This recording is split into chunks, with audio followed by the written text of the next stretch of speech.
Assalomu alaykum aziz tomoshabinlar. Bugungi mavzu juda muhim. 2 million so'mlik to'lovlar va yo'qilg'i uchun cashback masalasi. Bu yangilik oddiy oilalar, avtomobil egalari, ishga qatnaydiganlar, tadbirkorlar, nafaqa oluvchilar va ijtimoiy himoyaga muhtoj fuqarolarning hamyoniga bevosita ta'sir qiladi. Shuning uchun bu videoni oxirigacha ko'rishingizni so'rayman. Chunki men sizga kimlar pul olishi mumkin, kimlar ola olmasligi mumkin, qayerda xato qilish ehtimoli bor, qanday hujjatlar kerak bo'lishi mumkin va eng muhimi pulni yo'qotib qo'ymaslik uchun hozir nima qilish kerakligini oddiy tilda tushuntirib beraman. Agar siz bunday muhim yangiliklarni birinchilardan bo'lib bilishni istasangiz, hozirroq kanalga obuna bo'ling, videoga like bosing. Chunki bir qarashda mayda ko'ringan bitta qo'yda o'ylangiz byudjetida 100 minglab, hatto millionlab so'm farq qilishi mumkin. Avvalo vaziyatni tushunib olaylik. Oldin ko'pchilik fuqarolar davlat tomonidan beriladigan yordam, kompensatsiya yoki subsidiya haqida kech eshitardi. Kimdir mahalladan xabar topardi, kimdir ijtimoiy tarmoqlardan, kimdir esa umuman bilmay qolardi. Natijada haqiqatan ham yordamga muhtoj bo'lgan odam kerakli arizani vaqtida topshirmasdi, noto'g'ri hujjat olib borardi yoki bu menga tegishli emas deb o'ylab imkoniyatdan foydalanmay qolardi. Endi esa masala ancha aniqroq qo'yilmoqda. Aholining muayyan qatlamlariga million so'mgacha bo'lgan to'lovlar. Ayrim holatlarda esa yo'qilg'i xarajatlari bo'yicha cashback yoki kompensatsiya mexanizmlari joriy etilishi haqida gap ketmoqda.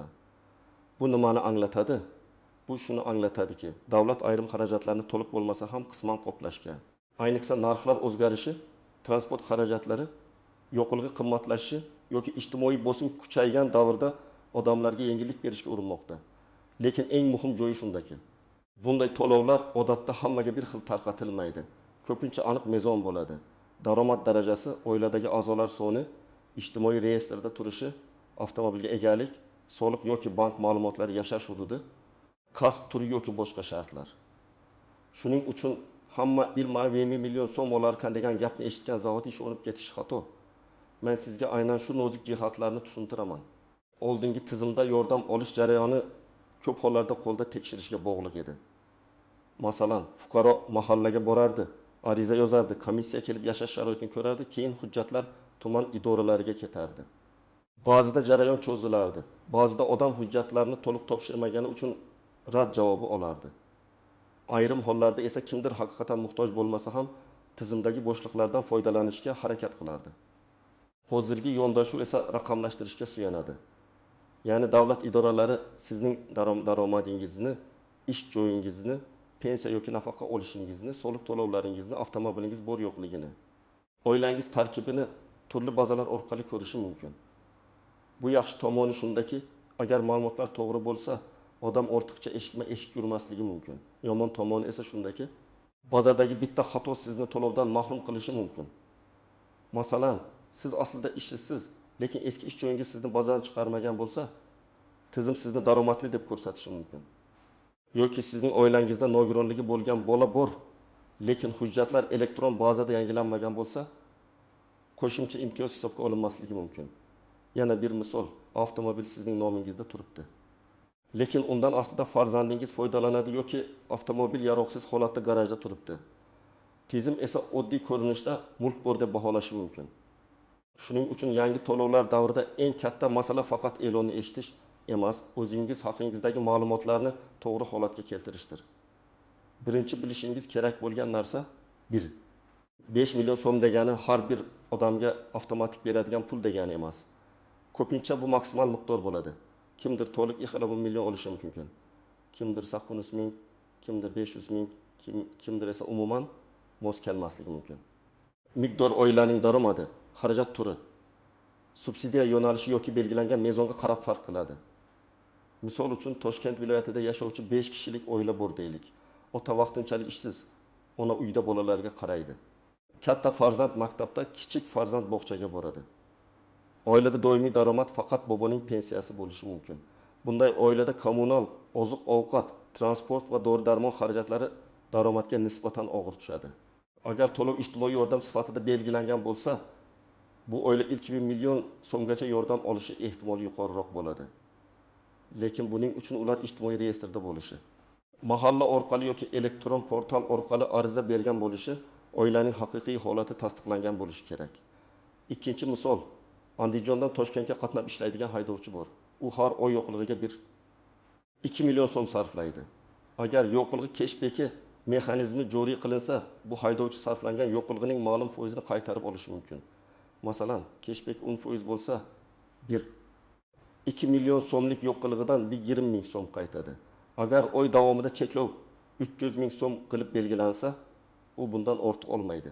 Bu yerda asosiy shart yo'qlig'ini rasmiy shoxobchadan olish, to'lovni karta yoki elektron usulda amalga oshirish, chek saqlanishi yoki operatsiya avtomatik qayd etilishi kerak bo'lishi mumkin. Uchinchi misol, kichik tadbirkor, masalan, non yetkazib beruvchi yoki servis ustasi kuniga mashinada yuradi. U yo'qlig'i xarajatini ishining asosiy qismi sifatida ko'radi. Agar cashback faqat jismoniy shaxslar uchun bo'lsa, uning shaxsiy kartasi orqali qilingan xarajatlari hisobga olinishi mumkin. Lekin korxona nomidan sotib olingan yo'qlig'i boshqa tartibda ko'rilishi mumkin. Agar cashback faqat ijtimoiy himoyaga muhtoj haydovchilarga berilsa, daromadi yuqori bo'lgan tadbirkor mos kelmasligi mumkin. Shuning uchun cashbackni eshitib darhol men ham olaman demasdan, qaysi toifa uchun ekanini aniqlash kerak. 4-misol.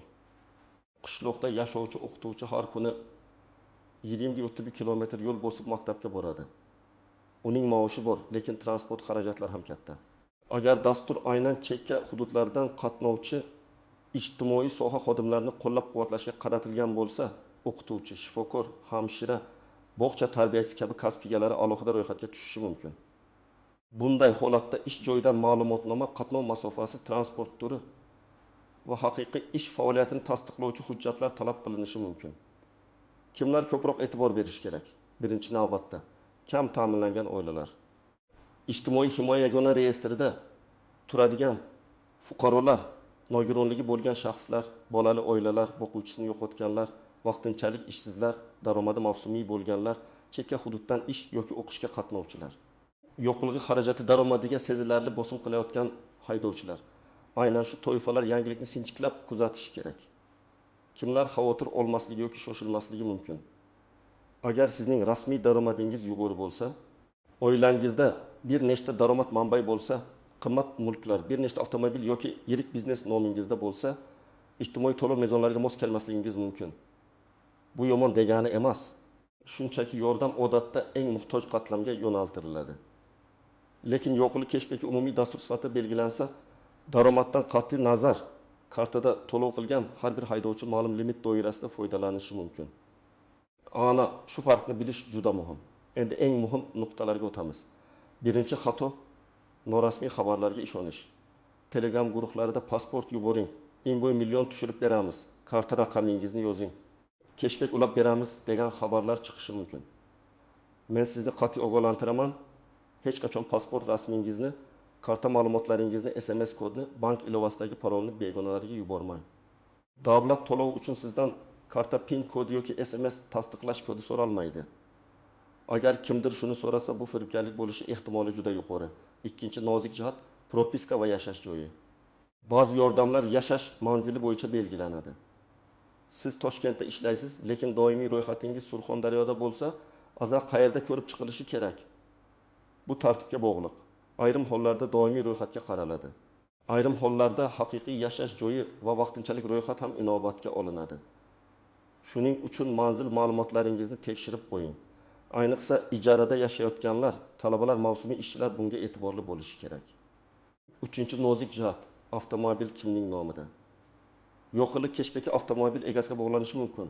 Haydovchilik guvohnomasiga bog'lanishi mumkin yoki to'lov kartasiga bog'lanishi mumkin. Masalan, mashina otaning nomida, lekin uni o'g'il haydaydi. Yo'qligini o'g'il o'z kartasidan to'laydi. Agar tizim avtomobil egasi va kart egasi bir xil bo'lishini talab qilsa, cashback tushmasligi mumkin. Agar tizim faqat yo'qligi xaridiga qarasa, tushishi mumkin. Mana shuning uchun qoidalarni o'qimasdan xulosa qilish noto'g'ri. 4-nozik jihat naqd pul va karta to'lovi. Cashback degani odatda iz qoldirgan to'lovga beriladi. Naqd pul bilan yo'qligi olsangiz, tizim sizning xaridingizni avtomatik ko'rmasligi mumkin. Chek bo'lsa ham uni keyin yuklash talab qilinishi mumkin. Lekin eng qulay yo'l ko'pincha karta orqali to'lov qilishdir. Masalan, siz bir oyda 9,5 ming so'mlik benzin oldingiz. Lekin 6+ mingini naqd 300 mingini karta orqali to'ladingiz.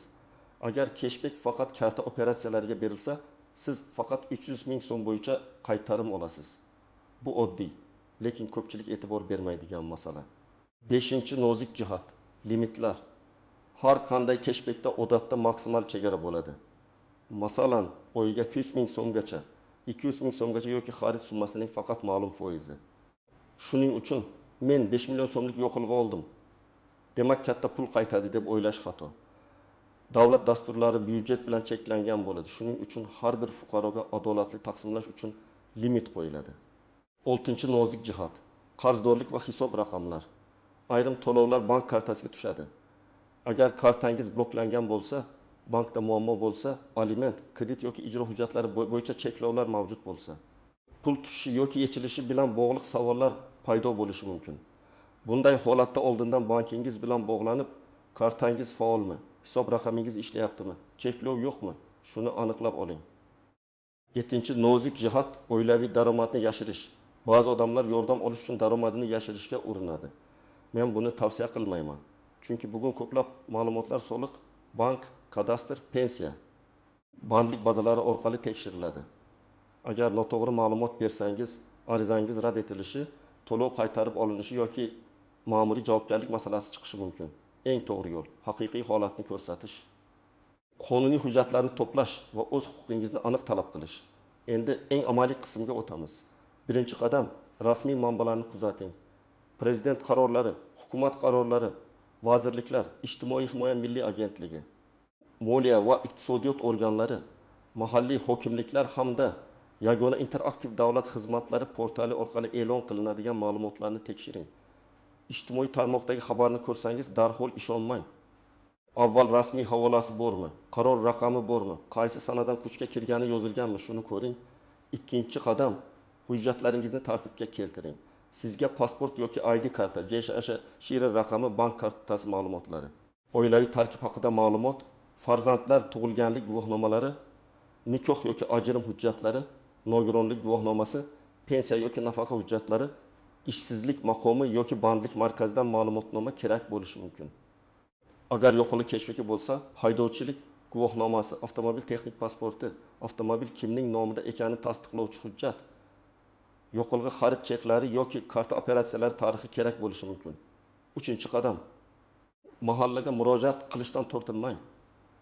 Agar siz ijtimoiy yordamga muhtoj bo'lsangiz, mahalla raisi, hokim yordamchisi yoki ijtimoiy xodim bilan gaplashing. Menga pul bering deb emas, aniq savol bilan boring. 1. 5 million so'mgacha to'lov bo'yicha mening oilam mezonlariga mos keladimi? Ariza qayerda topshiriladi? Mening ma'lumotlarim reyestrda to'g'rimi? deb so'rang. Har bir javobni yozib oling. Agar sizga og'zaki rad javobi berilsa, yozma tartibni so'rashga haqlisiz. 4-qadam, MyPokub.uz yoki tegishli elektron xizmatlarni tekshiring. Ko'plab arizalar onlayn topshirilishi mumkin. Buning uchun telefon raqamingiz o'z nomingizda bo'lgani yaxshi. OneID akkauntingiz ishlashi kerak, bank kartangiz aktiv bo'lishi kerak. Agar internetdan foydalanishni bilmasangiz, farzandingizdan, ishonchli qarindoshingizdan yoki davlat xizmatlari markazidan yordam so'rang. Lekin begonaga SMS kod bermang. 5-qadam, yo'qilg'i xarajatlarini tartibli yuriting. Agar siz cashbackdan foydalanmoqchi bo'lsangiz, bugundan boshlab yo'qilg'ini imkon qadar rasmiy shoxobchalardan oling. Karta orqali to'lang, chekni tashlab yubormang. Telefoningizda alohida papka ochib, cheklarni rasmga olib saqlang. Har oy qancha yo'qilg'i olganingizni yozib boring. Masalan, 5 yanvar 1 so'm, 2 yanvar 2 so'm, 2 yanvar 1 so'm, jami 5-6 ming so'm. Keyin cashback tushsa hisoblash oson bo'ladi. Agar tushmasa, murojaat qilganingizda dalilingiz bo'ladi. 6-qadam. Bank kartangizni tekshiring. Karta muddati tugamaganmi? SMS xabarnoma ishlayaptimi? Karta sizning nomingizdami? Blokirovka yo'qmi? Ilovaga kira olasizmi? Shuni ko'ring.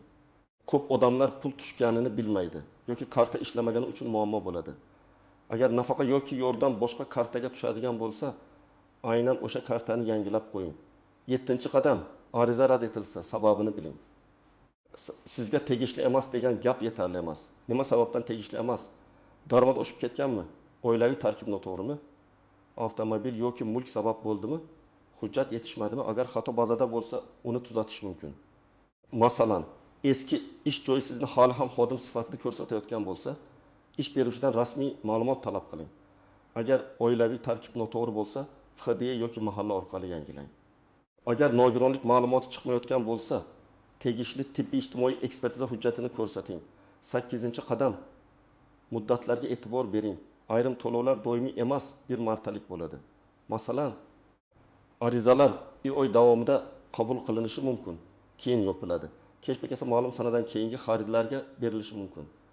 Agar siz oldin yo'qligi olgan bo'lsangiz, lekin dastur keyin boshlangan bo'lsa, eski xaridlar hisobga olinmasligi mumkin. Shuning uchun sanalarni diqqat bilan o'qing. 9-qadam oilada kim ariza berishini aniqlang. Ba'zi yordamlar oila nomidan bitta shaxsga beriladi. Odatda oila boshlig'i, ona, vasiy yoki reyestrda ko'rsatilgan mas'ul shaxs ariza beradi. Agar bir oiladan 2 kishi alo ariza bersa, tizim chalkashi yoki rad etishi mumkin.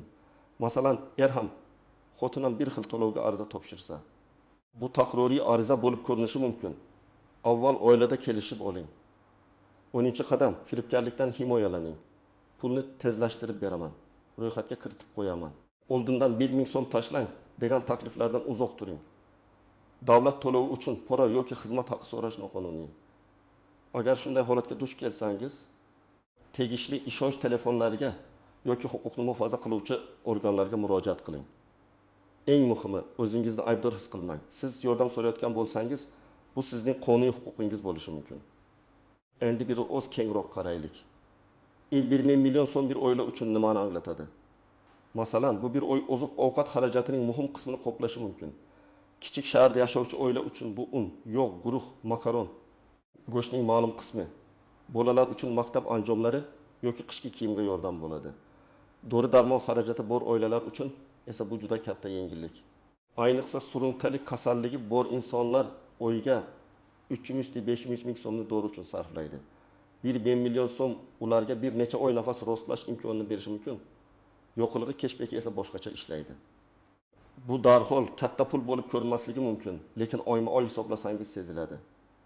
Masalan, siz oyiga 1 million so'mlik benzin olasiz va 10% cashback qaytsa oyiga 1 ming so'm, bir yilda 22 million so'm bo'ladi. Agar oilada 2 mashina bo'lsa yoki ish yo'qligiga bog'liq bo'lsa, bu raqam yanada ahamiyatli. Lekin yana takrorlayman, real foiz, limit va shartlarni rasmiy hujjat belgilaydi. Bunday dasturlarning yana bir maqsadi bor. Naqd pulsiz to'lovni ko'paytirish. Davlat cashback bersa, odamlar karta bilan to'lashga o'tadi. Karta bilan to'lov bo'lsa, savdo rasmiylashadi.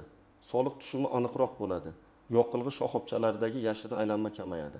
Bu uzoq muddatda iqtisodiyot uchun foydali bo'lishi mumkin. Lekin fuqarolar uchun asosiy savol oddiy.